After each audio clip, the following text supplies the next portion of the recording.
ನ್ಯಾಯಪರ. ಬಡವರಿಗೆ ಕೊಡಬೇಕು ಅಂತೇಳಿ ಸರ್ಕಾರಕ್ಕೆ ನಾನು ಸಲಹೆಯನ್ನು ಕೊಡ್ತೇನೆ. ಮಾನ್ಯ ಸಭಾಧ್ಯಕ್ಷರೇ, ಮಾನ್ಯ ಅಧ್ಯಕ್ಷರೇ, 199ನೇ ಪುಟ ತೆಗೀರಿ. ನಮ್ಮ ಬಜೆಟ್ ಪುಸ್ತಕದಲ್ಲಿ 199ನೇ ಪುಟದಲ್ಲಿ ಮಾನ್ಯ ಮುಖ್ಯಮಂತ್ರಿಗಳು ₹1 ಹಣವನ್ನ ಯಾವ್ಯಾವುದಕ್ಕೆ ವಿನಿಯೋಗ ಮಾಡ್ತೇವೆ ಅಂತೇಳಿ ಹೇಳಿದ್ದಾರೆ. ಸರ್ಕಾರದ ಆದ್ಯತೆ ಏನಕ್ಕೆ ಇರಬೇಕು? ಒಂದು ಸರ್ಕಾರ, ಒಂದು ರಾಜ್ಯ ಸರ್ಕಾರ ಒಂದು ಅಭಿವೃದ್ಧಿಯ ಕಡೆ ಹೋಗಬೇಕು ಅಂತ ಹೇಳಿದ್ರೆ ಫಸ್ಟ್ ಪ್ರಿಯಾರಿಟಿ ಏನಿರಬೇಕು? ಅದಕ್ಕೆ ಫಸ್ಟ್ ಪ್ರಿಯಾರಿಟಿ ಡೆವಲಪ್ಮೆಂಟ್ಗೆ ಇರಬೇಕು. ಈ ಸರ್ಕಾರಕ್ಕೆ ಪ್ರಿಯಾರಿಟಿ ಯಾವುದಿದೆ? ಸರ್ಕಾರಕ್ಕೆ ಪ್ರಿಯಾರಿಟಿ ಇರುವಂತದ್ದು ಸಾಲ. ₹1 18 ಪೈಸೆ, ₹1 18 ಸಾಲಕ್ಕೆ ರಿಸರ್ವೇಶನ್ ಇಟ್ಟಿದ್ದಾರೆ. ಇನ್ನು ಬೇರೆ ಯಾವುದಕ್ಕೆ ತೆಗೆದಿದ್ದಾರೆ? ನೆಕ್ಸ್ಟ್ ಬಂದ್ರೆ 14 ಪೈಸೆ ಇಟ್ಟಿದ್ದಾರೆ. ಯಾವುದಕ್ಕೆ? ಗ್ರಾಮೀಣಾಭಿವೃದ್ಧಿ, ನೀರಾವರಿ, ಶಿಕ್ಷಣ, ಇದಕ್ಕೆ 14 ಪೈಸೆ. ನೀರಾವರಿ ಮತ್ತೆ ಗ್ರಾಮೀಣಾಭಿವೃದ್ಧಿಗೆ 14% ಯಾವ ರೀತಿ ಅಭಿವೃದ್ಧಿ ಮಾಡಕ್ಕಾಗುತ್ತೆ? ನಾನು ಬರ್ತೇನೆ, ನೀರಾವರಿಗೆ ಬಂದಾಗ ಇದ್ರ ಬಗ್ಗೆ ನಾನು ಬೆಳಕನ್ನು ಚೆಲ್ತೇನೆ. ಅದರಿಂದ ಈ ಸರ್ಕಾರ ಸಾಲ ಮಾಡಿ ದಿವಾಳಿ ಹಂಚಿಕೆ ತಲುಪಿದೆ. ಮತ್ತೆ 26,474 ಕೋಟಿ ರೂಪಾಯಿಯನ್ನ ಸಾಲಕ್ಕೆ ಎತ್ತಿಟ್ಟಿದ್ದಾರೆ. ಮತ್ತೆ ಬೇರೆ ಯಾವುದೇ ಒಂದು ಅಭಿವೃದ್ಧಿಗೆ ಒಂದು ಸ್ಪಷ್ಟತೆಯನ್ನ ಮುಖ್ಯಮಂತ್ರಿಗಳು ಕೊಟ್ಟಿಲ್ಲ. ಮತ್ತೆ ಇನ್ನೊಂದು ಕಡೆ ಹೇಳ್ತಾರೆ ನಮ್ಮ ಮಾನ್ಯ ಮುಖ್ಯಮಂತ್ರಿಗಳು, ಪಂಚ ಗ್ಯಾರಂಟಿ ಯೋಜನೆಗಳು ಉಚಿತ ಕೊಡುಗೆಗಳಲ್ಲ, ಅವು ಆರ್ಥಿಕ ಮತ್ತು ಸಾಮಾಜಿಕ ತತ್ವದಲ್ಲಿ ಮಾಡಿರುವ ಹೂಡಿಕೆಗಳು ಎಂದು ಮುಖ್ಯಮಂತ್ರಿಗಳು ತಮ್ಮ ಬಜೆಟ್ ಆರಂಭದಲ್ಲೇ ಹೇಳ್ಕೊಳ್ತಾರೆ. ಒಂದು 2024 ಪಾರ್ಲಿಮೆಂಟ್ ಚುನಾವಣೆಯಲ್ಲಿ ನಮ್ಮ ರಾಹುಲ್ ಗಾಂಧೀಜಿಯವರು ಒಂದು ಸ್ಟೇಟ್ಮೆಂಟ್ ಕೊಟ್ಟಿದ್ರು. ನಾವು 8,000 ಹೆಣ್ಣು ಮಕ್ಕಳ ಖಾತೆಗೆ ಪ್ರತಿ ತಿಂಗಳು 8,500 ಕೋಟಿ ರೂಪಾಯಿನ ಜಮಾ ಮಾಡ್ತೇವೆ, ನಿಮ್ಮ ಬಡತನ ಟಕಾಟಕ್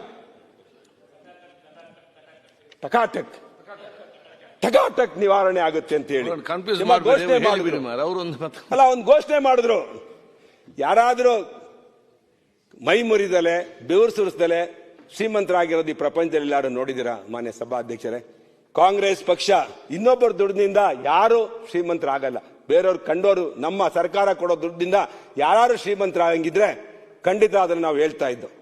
ಮೈ ದುಡಿದ್ರೆ ಶ್ರೀಮಂತರಾಗಲ್ಲ, ಇನ್ನ ಕಂಡೋರ್ ದುಡ್ಡಲ್ಲಿ, ಬಿಟ್ಟಿ ದುಡ್ಡಲ್ಲಿ ಯಾರು ಶ್ರೀಮಂತರಾಗೋದಕ್ಕೆ ಸಾಧ್ಯನಾ? ಮಾನ್ಯ ಸಭಾಧ್ಯಕ್ಷರೇ, ಇದೇ ಕಾಂಗ್ರೆಸ್ ಪಕ್ಷ ತಮ್ಮ ಪ್ರಣಾಳಿಕೆಯಲ್ಲಿ 60 ವರ್ಷ ಈ ದೇಶಕ್ಕೆ ಕಾಂಗ್ರೆಸ್ ಪಕ್ಷ ಆಡಳಿತ ಮಾಡಿದೆ.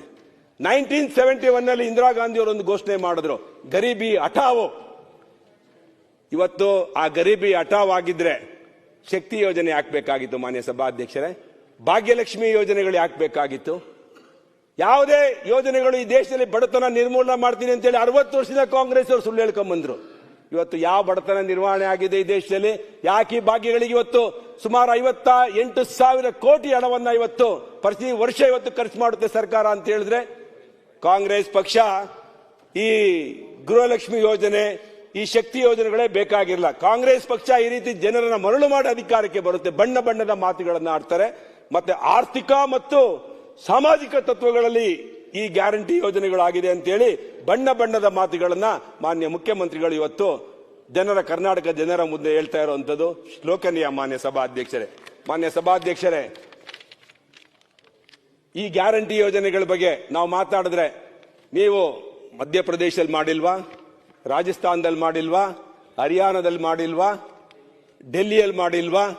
ನಾನಿವತ್ತು ಹೇಳ್ತಾ ಇದ್ದೇನೆ ಮಾನ್ಯ ಸಭಾಧ್ಯಕ್ಷರೇ, ಯಾವುದೇ ಸರ್ಕಾರ ಗ್ಯಾರಂಟಿ ಯೋಜನೆಗಳನ್ನ ಬಡವರಿಗೆ ಬಿಟ್ಟು ರಾಜಕೀಯದ ಅಧಿಕಾರಕ್ಕೋಸ್ಕರವಾಗಿ ಮಾಡಿದ್ರೆ ಖಂಡಿತ ತಪ್ಪು. ನಾನು ಅದನ್ನು ಖಂಡಿಸ್ತೇನೆ. ಮಾನ್ಯ ಸಭಾಧ್ಯಕ್ಷರೇ, ದೇಶ ಚೆನ್ನಾಗಿದ್ರೆ, ರಾಜ್ಯ ಚೆನ್ನಾಗಿದ್ರೆ ಇಡೀ ಪ್ರಜೆಗಳು, ದೇಶದಲ್ಲಿರುವಂತವರು, ರಾಜ್ಯದಲ್ಲಿರುವಂತವರು ಚೆನ್ನಾಗಿರ್ತಾರೆ. ಮಾನ್ಯ ಸಭಾಧ್ಯಕ್ಷರೇ, ಪಂಚ ಗ್ಯಾರಂಟಿ ಬಿಜೆಪಿಯವರು ಉಳ್ಳವನಿಗೆ ಕೊಟ್ಟರು ಕೂಡ ನಾನು ಅದನ್ನು ವಿರೋಧ ಮಾಡ್ತೇನೆ. ಒಂದು ದೇಶ ಅಭಿವೃದ್ಧಿಯ ಕಡೆ ಚಿಂತನೆಗಳಾಗಬೇಕು. ಈ ರಾಜಕೀಯಕ್ಕೋಸ್ಕರ ಇವತ್ತು ಯಾವ ಬರ್ತಾರೆ, ಇವತ್ತು ರಾಜಕೀಯ ಪಕ್ಷಗಳು ಬರ್ತವೆ ಹೋಗ್ತವೆ, ದೇಶ ಶಾಶ್ವತವಾಗಿ